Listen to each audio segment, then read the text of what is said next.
I may not be on Face It Watch, but I know that Verhulst was yelling just then that ZZ were pushing up, that ZZ are playing for the win, and they are certainly looking for weakness. Funk and Sykes ready to swing on 100 Thieves at a moment's notice, but not wanting to get too greedy in the face of 100 Thieves. Out goes a quick nade, out goes a quick barrel, keeping ZZ at bay, but it is a fight for the high ground as TSM completely ignored Own the low ground. This is going to come down to utility properly. If the bubble gets misused here and any GB ult goes up, which we can see right here, Phony has one in his hand, trying to force the bubble potentially. Can we force the bubble and then GB ult? That makes sure that we will have high ground and we will win. Good caustic barrels right here. As we talked about the action roll, you need to make sure nobody can come up on you. Put all of this gas on. We still have our ultimate. Just make sure we're the last team up top and they can potentially close out this game. All the damage the 100 Thieves have done with the Peacekeepers should be enough to keep ZZ on low ground. They've got gas priority in the form of the barrels right above ZZ. It's difficult to push through. The win condition for 100 Thieves is forcing TSM to finally take this fight with ZZ. Jen Burton has to keep ZZ on low ground, and out goes the Gibraltar ultimate, presumably by TSM, to force 2 bubbles on the low ground. 100 Thieves are the last one bubbling, but they do it a little bit defensively, just keeping Phony alive and well, but still forcing ZZ and TSM closer together. ZZ slam on the low ground. It's the ZZ TSM fight as 100 Thieves start to rain down nades and Peacekeeper shots. They have managed to control this lobby, and a victory should be their reward. TSM have 1 HP left on Duplex, and it is time for 100 Thieves to swoop in. Jen Burton drops down onto the low ground, and the zone should do the rest of the work. Jen Burton may fall, but 100 Thieves will rise in Game 1. Finally, Gibby ult is going to come out, but under the cover of the trees. Again, I have to imagine that they're safe. Ooh, a last-minute trident rotation, a bubble forward from 100 Thieves as they look to counter slam. There's the counter slam, and the PK, it connects. Now we to the dive around the wall. Can we make it happen? One more to find, and he's trying to hide, nice. But just like that, a clear out of zone spammers.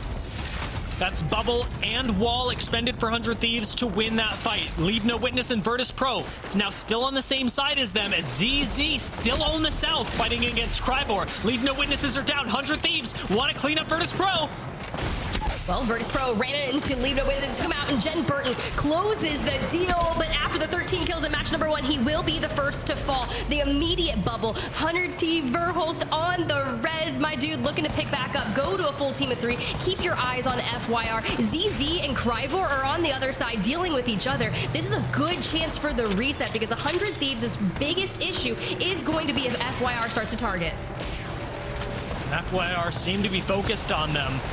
Because right now it will be a fight. 3v3 on both sides. 100 Thieves, having lost one, have to take out FYR, who have all the cover in the world. Jen Burton's got no defensive cooldowns and no health bar left. It's just Verhulst as 100 Thieves go down. FYR own this gravity cannon as ZZ and Crybor finish their fight with ZZ out on top. 3v3. But it's FYR though. They win the fight with 100 Thieves and they can immediately put the issue straight to ZZ. They break out the Sheila. They let it rip. The bubble is just holding down and taking the brunt of the damage. But now ZZ wants to get involved. Sykes, Eva, aid in hand, gets punished immediately. Bubble is just so powerful, but now it's Zero with the triple take. Who clutches it for ZZ in the final seconds? What? ZZ, game number 2 in one of the most chaotic endings I have seen. Hot Dog Mafia, Crybor, and ZZ are all gonna have to leave this building. They all have to leave this building on the same pace as well. We're gonna see Skittlecakes is looking to try and ult somewhere out right now, nading underneath so that they can get over there. Maybe hold them out, but it comes down to how Exterminator plays this out. If TSM takes this opportunity to make a play right now, as we say right now, TSM goes down, one of them. TSM gets eliminated by Shubi. Now they have that spot. Will they get engaged by everybody else, or will they be able to hold it off and potentially close out this game? It's just like game 2. Exterminators are fighting Hot Dog Mafia, and that leaves ZZ, if they want, to try and fight Crybor on the low ground. But Exterminators hold on. They meld Albert Lely so quickly that it seems like they're able to control more space than that. And ZZ trying to wrap on this and get cheeky will be punished by Exterminators, who full send with the Maggie Ball, knocking Zero into zone and eliminating ZZ. It's Exterminators versus Crybor for the win, and Exterminators, they've still got the high ground. Bubble. This could be Crybor. The Peacekeeper pumps. The peaks. They're perfect. Crybor, take the win. Crybor with a good bubble up into that shotgun fight that everybody's always looking to do with that Gibby. Oblivion, VP is laid out as well. TSM is laying out as well with those kills. D-Gap gets eliminated as well. All of these teams that were fighting with the zone closing right now have collapsed properly. Sentinel still playing that little ridge line, I guess, the slope right now. One of them gets down. Will Hot Dog Mafia on the inside hear this? They do, as they're trying to disrupt the res.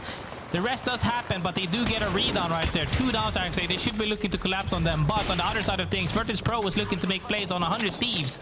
Can't really make it happen because fighting up that stairs is very hard. They're on 8 kills. They're on 8 kills. This is just a solid performance series for 100 Thieves today. I don't know what they woke up and decided to do, but they are wreaking havoc on this lobby. And from the south, as a duo, Hot Dog Mafia gets booped by a rogue Maggie Ball, and we lose out on Alb. Now, a solo shenanigan play from Rambo is well needed, but it looks like we can still hit the preserve here, as Phony is got the angle. Oh my god, we're gonna burn alive. There's only so much you can do. You got Shopify Rebellion, VP, everyone just pressuring you. I mean, that is rough. You get angled by 2 drills, and then 2 teams are angling you. 100 Thieves doesn't shy away from this fight. Despite having essentially a good spot to hold down the team below as well, they're making sure to take this fight. Let's see if they actually engage or if they're just trying to start something. If they can start something to where the other team engages here on Shopify Rebellion, that could start something, or they need to wipe this cleanly before they get 3-peat. Phony puts the TP to see if he can make something happen. VP is looking to sniff out right there. Can we join in on this, or is it too early? Is something happening? 1 down happens to Shopify Rebellion, and they can't even get the reset, I believe. Verholst picks up a knock on to Zainu. But for now, it is the equivalent of a Spider-Man meme. As you see, 100 Thieves just says, we are taking it. We are going to clear out our left. They take down Shopify Rebellion and immediately turn their attention on to VP. But it's just too quick.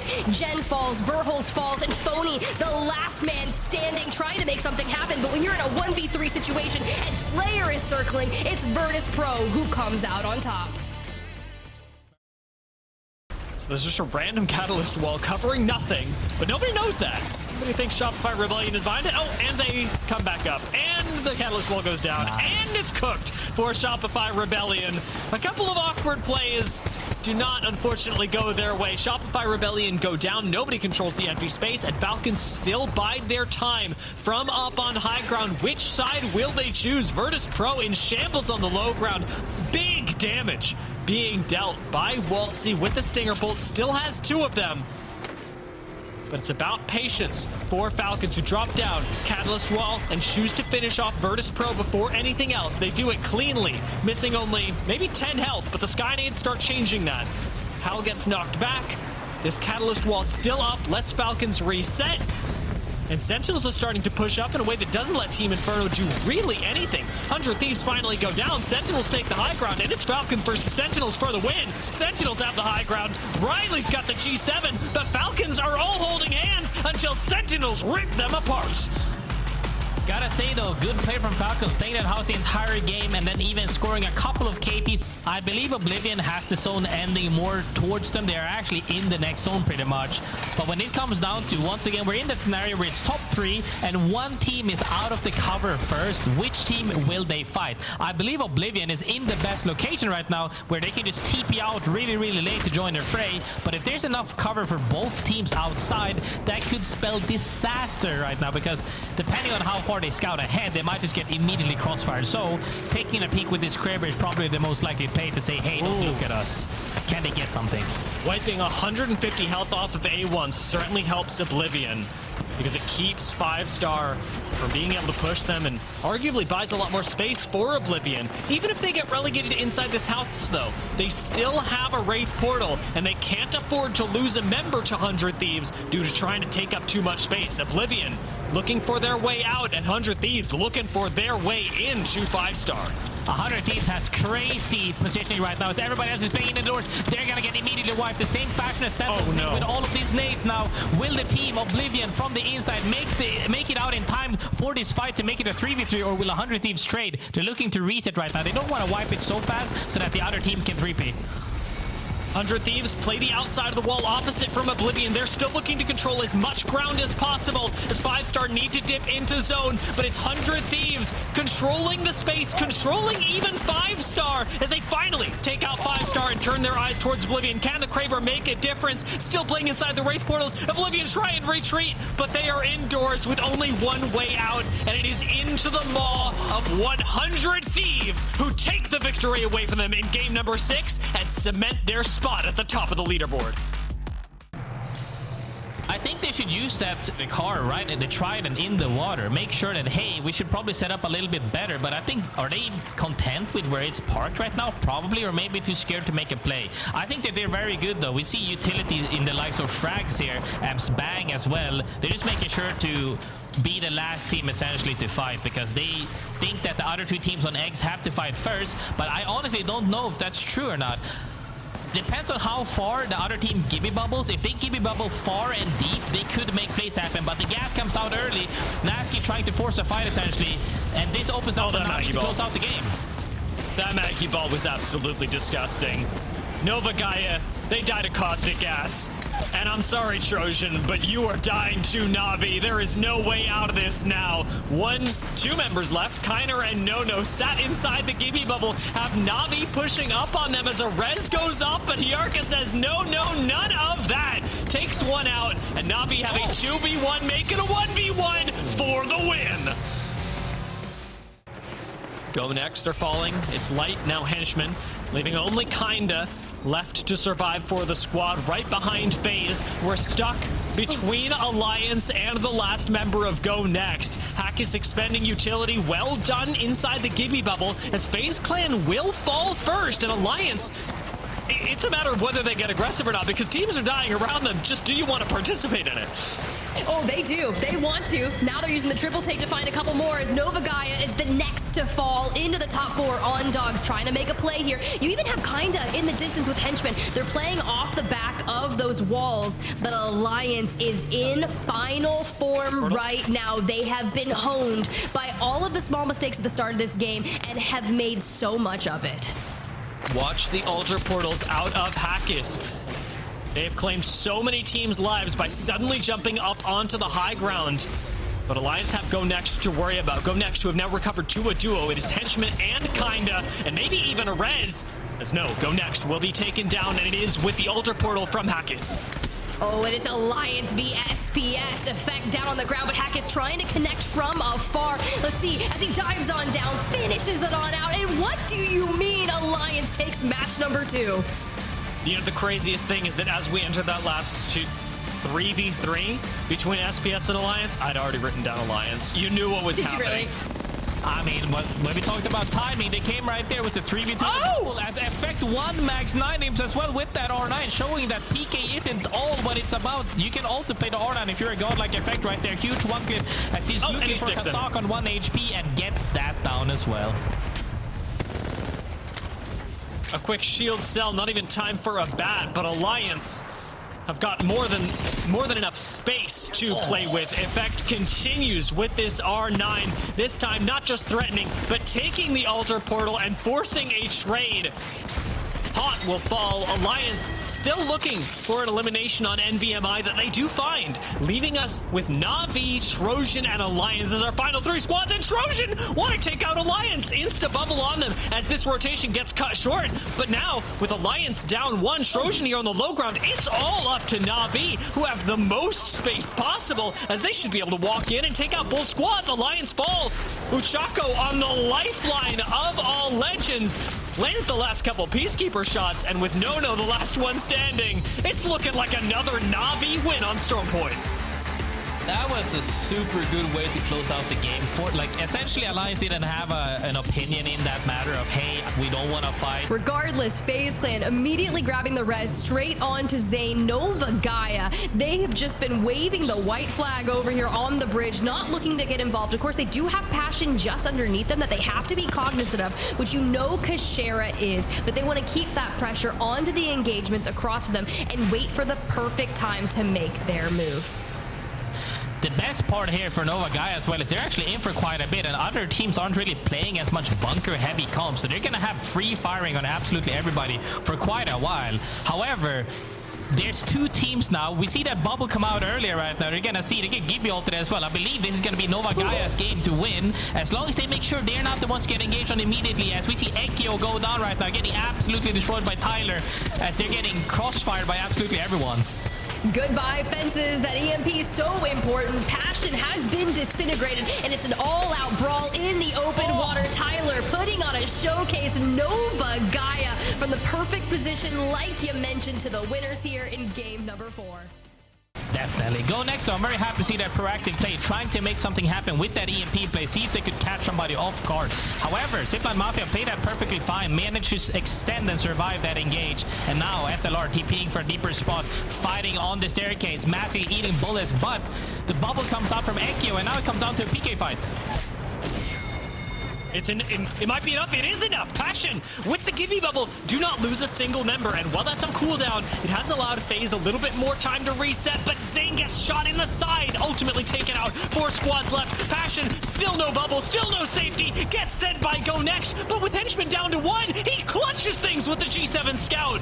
No shield, no safety for him either. Now relegated to the low ground. Go Next could be our next team to fall, as Passion still look up on them. P2020's come out in close range, and Passion get excised from the lobby. Wow, managed to get that last kill as well for the top 2 placement right there with that Sheila from Weak Q. However, gotta fall down right here. Go Next falls, and Zipline Mafia is the champion from playing that house very, very early. And that's how you close out a game, apparently. They managed to walk forward without a fight, close out their back as well, as we saw right there. Kashera falls down and that team goes out. Now, however, seeing another team engage on them sets up for a great opportunity to take this fight to them. FUL lost one of them, however, looking to clean out this fight on top. 2 of them are 1 HP, playing behind that knockdown shield. Can't really close it out as other teams are fighting right now. Comes down to top 4. It is a rat and 3 full teams right now looking to reset. FUL here stabilizing, while the team up top is also looking to survive. FaZe Clan not feeling good right now. A duo for FaZe, Endorse with 1 HP as the zone closes in 13 seconds. FUL resetting on the low ground. And on Dogs, right below all of the action. A team that also needs to make it out of bottom 10, but has two days to do it. Can this be the start of something huge for On Dogs, who nobody's looking at? FaZe have just gone down. Endorse with a triple TP managed to make it to some semblance of safety, and we're into the top 3. On Dogs and Endorse are right next to each other. FUL could win this game and save their split. Huge play from them. Beamsy here looking to secure that staircase. Endorse are down. To a 3v3. This is all it for FUL. Myosin, the last Peacekeeper pump does not land. It's a 1v3 for Dreamzy, but On Dogs come up and take the dreams away from FUL. The dreams got stolen. They got literally carpet rugged, right? They just pulled the carpet off them. They fell down so fast. 2 of the members of FUL got immediately killed.